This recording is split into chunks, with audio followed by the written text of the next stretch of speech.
Good evening, ladies and gentlemen. Tonight we're having a discussion on ICT technology in education system here in Antigua and Barbuda, and exactly where we've come from, where we are, and where we plan to go. Tonight I have joining me Ms. Asha Christian Phillip, Special Coordinator in the Special Projects Coordinator in the Ministry of Telecommunications. I also have Soraya Hamlet, second form student who's just recently received her tablet device here from GATE, at the Princess Margaret Secondary School.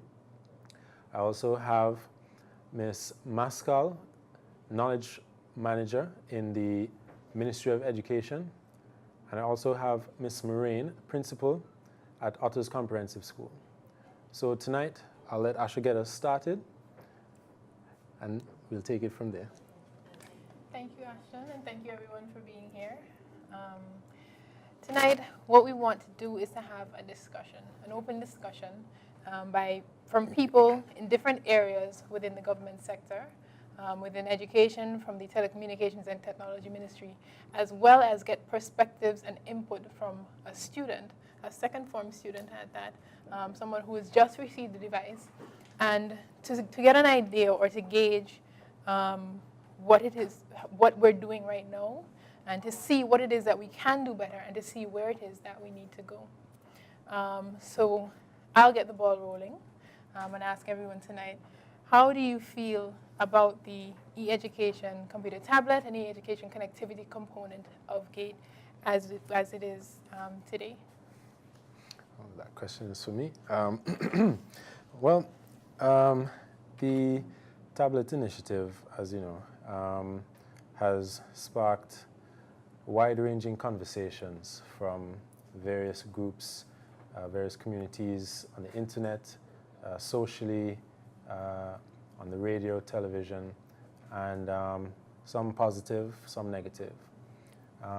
But I think where we are today, as we found out earlier in our small ceremony, is that we have this tool here is something that aids the personal development of the students, and with that technology, we also have, coming from the Ministry of Education, the plan to put in the content in those devices so that the students will be able to utilize that technology to enhance their learning environment.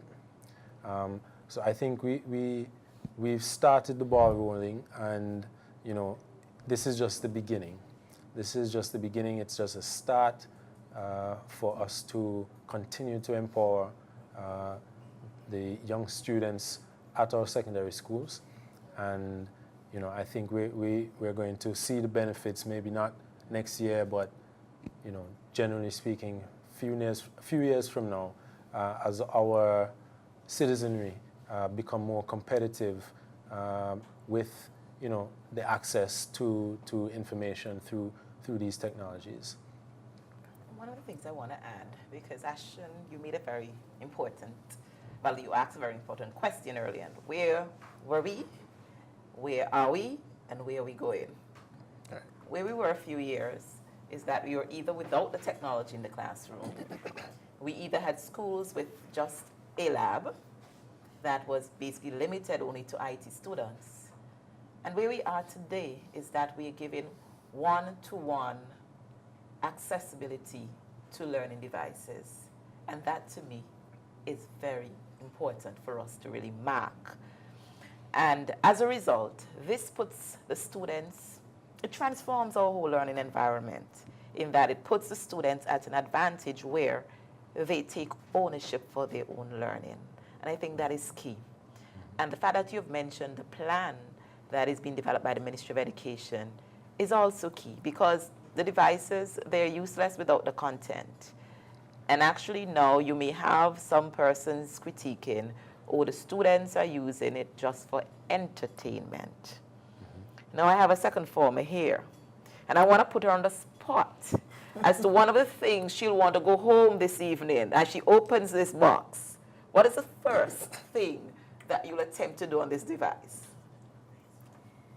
Being honest, and I'm saying being honest, the first thing I may have done was to download my favorite game, Subway Surfers. But if I were not to be honest, I tell you I'd go home and do some homework. Okay, thanks for your honesty, because the reality is there is entertainment, but there must be a balance. Would you agree with me, Ms. Maureen?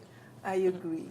And as the student spoke, I laughed because I am one who believes that the tablets should be in schools.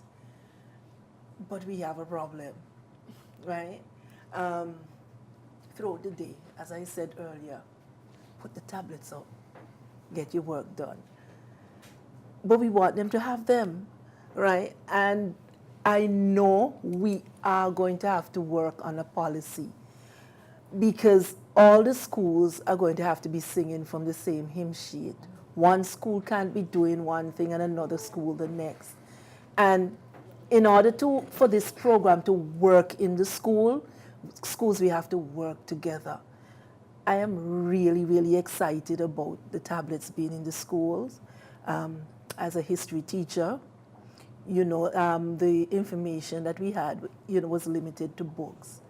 Can you imagine me telling the children, take out your tablets? We're going to look at slavery. And seeing their faces when they look at the slave trade, just that part of it, the slaves coming over from Africa, and what happened to them on the ships, because you read it in the books, and all children don't like to read, but they're going to go on the tablets and they're going to meet so much information. I'm really, really excited about where Antigua is going, and I'd want to be alive in the next 10 to 20 years to see where we are, and to gauge Antigua against the rest of the world, to see how much we have grown. Well, I have a question for Soraya. Is it that, do you think you have a full understanding of what the program is about and what the intentions are behind the program?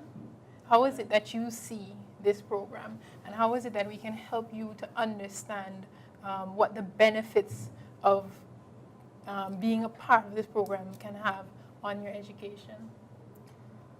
Well, I would have to say that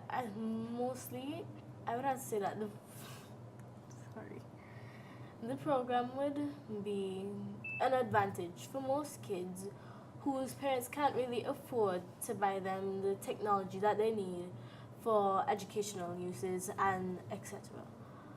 But what I do understand about the program is that it's simply to help children regionally, nationally, and internationally, to help them with their schoolwork and any other research and just entertainment and etc. Entertainment again? Do you have are there any subjects right now that you're having difficulty with in school? Well, I have to say I'm having difficulty with integrated science, but nothing else really, no. No, and the reason I asked that question is I recall when I started university, there were certain subject areas that you learn in the classroom, but you don't fully grasp. And so there were certain concepts that I didn't understand that I was able to actually go on the internet and find or look up these concepts and get a proper understanding of what they meant and find information that catered to the way that I learned. So for instance, if there's a topic in integrated science that you don't understand in the classroom, you now have a tool where you can go and search for this information, right? And find it explained in a way that is easy for you to understand. And so when the teacher's explaining it to you in the classroom, it'll be a lot easier for you to follow where the teacher is going with it. And I think it's especially helpful for students who have weak areas, because there's a plethora of different examples and information out there that can help you to better understand what you're not necessarily grasping in the classroom. Well, actually, just to add to that, the whole concept or the whole notion of all-inclusive education can now become a reality from the ministry's point of view. You have children out there that have learning disabilities. You have all of our learners, they learn differently. And so now you have the mechanisms in place whereby if a child enjoys learning through audio, you can bring up a YouTube video, you could bring up music. If it's a visual, it's the tablets are basically powerful tool that allow for that to happen. Or if it's just the child wanting to read. Now, it's not just going to the library and getting the book, and sometimes the book isn't there. You go, you can Google information, voila, the information becomes available. But I also want to touch on the point back to Ashton from the very beginning, where do we see ourselves in the future? I want us to see these devices as nothing as a surprise in our learning environment. It should not be an or on R as it is now. It is that way because from varied backgrounds, some of the students, it's the first time they're having such a device to their disposal. And as a result, it is something that is new. But as we go along in the future, these are going to be devices that you will see everyone with, some portable device, so it would not be of a surprise. So when the teacher walks in the classroom 5 years from now, it will be the norm to have these devices in the learning environment, and that is where we're heading. Right. I mean, I think we've taken the first step in arming the general populace with, the connectivity and the device itself to really make it, ubiquitous, and synonymous with learning. Not just an entertainment tool, because as the minister likes to say, the university of YouTube is available for one and all. And, we understand that, everyone's learning capacity is different. And, for someone who wants to research a particular subject area, there's various resources available to them, such as Khan Academy, and also the repository that we're building here in Antigua, that they can go and watch a video over and over and over again through the night, until they actually grasp what it is that they're trying to learn. But I just want to point out a next issue, and Miss Marine hinted to that earlier, and that is the whole concept, the whole thing about policies and procedures that we need to adopt, because this is new to us in terms of the culture of learning that we have existing in the schools at the moment, and it's gradually seeping through. It will take some time, but it also needs the buy-in of not only the students, but parents, teachers, principals, everyone across the board. And I just want to emphasize that in our discussion, how important it is to have the necessary policies and support from the various partners. Stakeholders, yes. The various stakeholders. I mean, it's very important, I think, not just at the schools, but also in the homes, to have the support there to encourage, our young students to use these devices properly. I mean, everyone is saying, oh, it's just an entertainment device. Everyone is playing games in the classroom. But with the correct policies and procedures at school and at home, it's going to be something that will benefit the students tremendously going into the future. One of the Can I interject here? What I found is that some parents have been unwilling to let their children take the tablets. At Otters, what I found is that teachers are using it in the classrooms, and it's good to know that people are willing to help their friends, because in order to take part in some classes, friends are lending friends their tablets, right?